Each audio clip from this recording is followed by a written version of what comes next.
देश की आज़ादी से पहले डॉक्टर भीमराव अंबेडकर ने कई काम किए जिन्हें हम शायद ही जानते हैं। उन्होंने दलितों के अधिकारों के लिए कानूनी प्रावधानों की मांग की। उनका मानना था कि आज़ादी के बाद भी दलितों के साथ भेदभाव जारी रहेगा।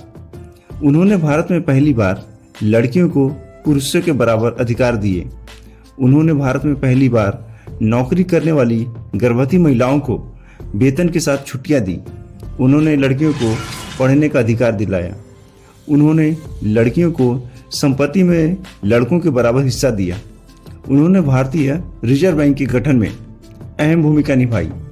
उन्होंने संविधान निर्माण समिति के अध्यक्ष के तौर पर भारतीय संविधान को तैयार किया।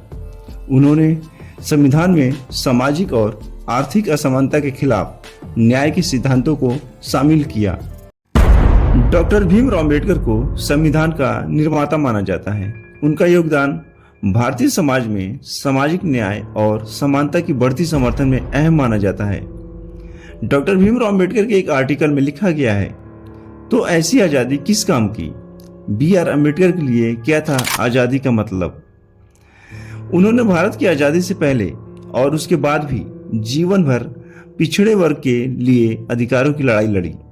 भारत में ज्यादातर महान शख्सियतों के बारे में लोग दो खेमों में बटे नजर आते हैं। एक वर्ग उनकी अच्छाइयों को गिनाता है तो वहीं दूसरा वर्ग उन पर उंगली उठाता है। डॉक्टर भीमराव अंबेडकर भी इससे अछूते नहीं रहे। एक तरफ उन्हें संविधान निर्माता और दलित समाज का उद्धारक कहा जाता है, तो वहीं दूसरी ओर कुछ लोग आज़ादी संग्राम में हिस्सा न लेने की बात कहकर उन पर निशाना भी साधते हैं। उनके आलोचकों का दावा है कि वह अंग्रेजों के साथ थे। ऐसे में सवाल उठता है कि आखिर अंबेडकर का असल मकसद क्या था? दरअसल उनका मकसद भी यही था जो देश की स्थापना के वक्त कांग्रेस का था। सन 1880 से 1900 के दौर में कांग्रेस जैसे तमाम संगठन थे जो अपने समुदाय के लिए अधिकारों की मांग कर रहे थे, जैसे कि सती प्रथा और बाल विवाह का अंत करवाना। फिर मराठा रेजिमेंट, जाट रेजिमेंट और महार रेजिमेंट बनाने की मांग उठी। सिविल सर्विसेज में कैंडिडेट्स की उम्र सीमा बढ़ाने के लिए भी विरोध प्रदर्शन होने लगे। मांगे बढ़ते बढ़ते 1929 में पूर्ण स्वराज और 1942 में भारत छोड़ो आंदोलन तक पहुंची। इस ऐतिहासिक क्रम पर नजर डाले तो पता चलता है कि अंबेडकर की मांग भी कुछ ऐसे ही थी। उनका मानना था कि अगर किसी शख्स को समाज में सर उठाकर चलने की आज़ादी न हो तो उसके लिए देश की आज़ादी के कोई मायने नहीं है। इसलिए वह सत्ता में पिछड़े तबके की हिस्सेदारी चाहते थे। डॉक्टर भीमराव अंबेडकर दलितों की दुर्दशा के लिए हिंदू धर्म की ऊंच नीच वाली व्यवस्था को जिम्मेदार मानते थे। डॉक्टर अंबेडकर का कहना था कि हिंदू धर्म मनुस्मृति के हिसाब से चलता है, जिसमें ऊंच नीच कूट कूट कर भरी है। The philosophy of Hindu rhyme में डॉक्टर अंबेडकर लिखते हैं, मनु ने 4 वर्णों की वकालत की, फिर चारों वर्णों को अलग अलग रखने के लिए जाति व्यवस्था बनी। मनु ने जाति की रचना की है या नहीं ये तो पता नहीं, लेकिन इस व्यवस्था के बीज जरूर बोएं। आज़ादी के दौर में भी सत्ता और जमीन जायदाद में दलितों की हिस्सेदारी न के बराबर थी। डॉक्टर भीमराव अंबेडकर ने अपने किताबों और लेखों में अनगिनत बार दलितों के उत्पीड़न, उनके जातीय तिरस्कार वाली खबरों को हवाला दिया है। उनका मानना था कि हिंदू धर्म की जाति व्यवस्था को खत्म किए बगैर यह मुमकिन ही नहीं कि समाज में दलित सम्मान के साथ जी सके। यही वजह थी कि वह सत्ता में दलितों की हिस्सेदारी चाहते थे ताकि उनके खिलाफ हो रहे अत्याचारों को रोका जा सके।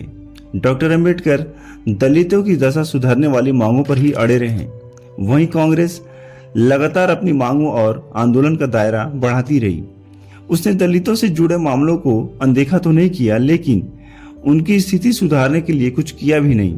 कांग्रेस का मानना था कि ये सब अंग्रेजों के जाने के बाद अपने आप ही खत्म हो जाएंगे। वहीं डॉक्टर अंबेडकर का कहना था कि छुआछूत अंग्रेजों की देन नहीं है जो उनके जाने के बाद खत्म हो जाएगी। अंबेडकर ने शोषित और वंचितों को अधिकार दिलाने की मुहिम जारी रखी।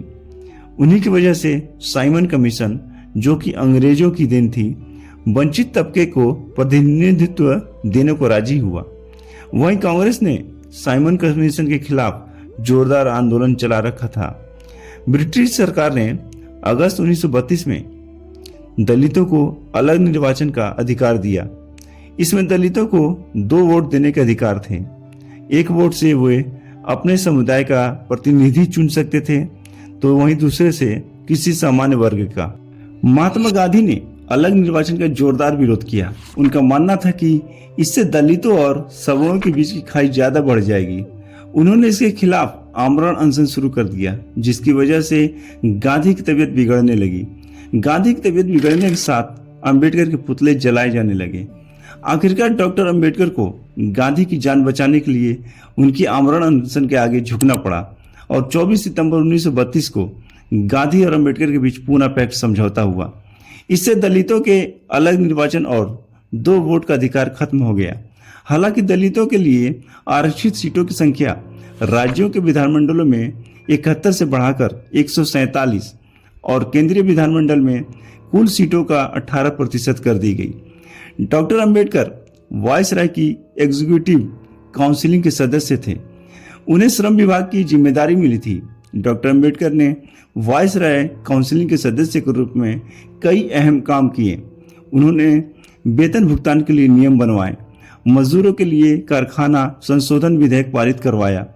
डॉक्टर अंबेडकर ब्रिटिश हुकूमत में जिस हैसियत में थे, वह इसका इस्तेमाल समाज और अपने लोगों की भलाई के लिए करना चाहते थे।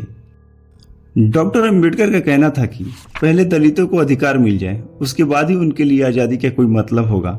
महात्मा गांधी ने अगस्त 1942 में भारत छोड़ो आंदोलन की शुरुआत कर दी। डॉक्टर अंबेडकर इस आंदोलन के खिलाफ थे। डॉक्टर अंबेडकर ही नहीं, उस दौर के कम्युनिस्ट दलों ने भी दूसरे विश्व युद्ध में ब्रिटिश हुकूमत का पक्ष लिया। दुनिया दूसरा विश्व युद्ध शुरू होने से पहले ही जापानी और नाजियों की हरकतें देख चुकी थी। ऐसे में उनके साथ देश के कई राजनीतिक चिंतन मानने लगे थे कि फांसीवादी अंग्रेजों से कहीं ज़्यादा खतरनाक है। अंबेडकर को डर था कि अगर नाजियों ने भारत पर कब्जा कर लिया तो इसके नतीजे काफ़ी खतरनाक होंगे। जर्मनी की तानाशाह अडल्फ हिटलर रक्त शुद्धता का बहुत हिमायती था। उसके समर्थक भारतीयों को एकदम गया गुजरा समझते थे। यही वजह है कि डॉक्टर अंबेडकर ने ब्रिटिश हुकूमत का साथ देने का फैसला किया। उन्होंने कहा, सभी भारतीयों की देशभक्ति यही है कि वे अराजकता फैलने से रोकें, क्योंकि इस तरह के आंदोलन हमारे देश को जापान का गुलाम बनाने में मदद करेंगी। अब डॉक्टर अंबेडकर और कांग्रेस का प्रमुख मकसद एकदम अलग हो चुका था। वह अंग्रेजों को भारत से भगाना नहीं चाहते थे। वह अंग्रेजी कानून से सीमित आज़ादी के पक्षधर थे, जैसा कि कांग्रेस 1929 तक कहती थी। डॉक्टर अंबेडकर और गांधी के बीच की दूरियां भी पूना पैक्ट के बाद बढ़ती गईं।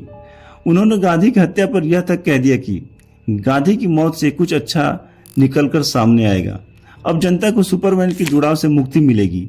लोग अपने बारे में सोच सकेंगे, अपने मकसद के लिए खड़े हो सकेंगे। कांग्रेस और अंबेडकर ने अपनी लड़ाई एक ही तरह से शुरू की थी, लेकिन सामाजिक कुरीतियां और सिविल सर्विसेज में उम्र बढ़ाने जैसे मामलों पर कांग्रेस की मांग मान ली गई। वहीं अंबेडकर की लड़ाई दलितों को हक दिलाने तक ही उलझी रही, क्योंकि उसमें कोई ठोस प्रगति ही नहीं हुई। अंबेडकर का मानना था कि आज़ादी के बाद भी दलितों के साथ भेदभाव जारी रहेगा, इसलिए वह कानूनी प्रावधानों के जरिए दलितों को ज़्यादा से ज़्यादा अधिकार दिलाना चाहते थे। डॉक्टर अंबेडकर की आशंका आज़ादी के बाद सही साबित हुई। आज़ादी के 70 साल बाद भी दलितों के साथ भेदभाव हो रहा है। आज भी दलितों को मंदिर में घुसने न देने और उन्हें घोड़ी पर चढ़ने से रोकने की घटनाएं उसी तरह अखबारों की सुर्खियां बनती हैं जैसे अंग्रेजों के ज़माने में बनती थी। शायद यही वजह है कि डॉक्टर अंबेडकर को लगता था कि दलितों को उनका हक दिलाना संपूर्ण आज़ादी से ज़्यादा जरूरी है।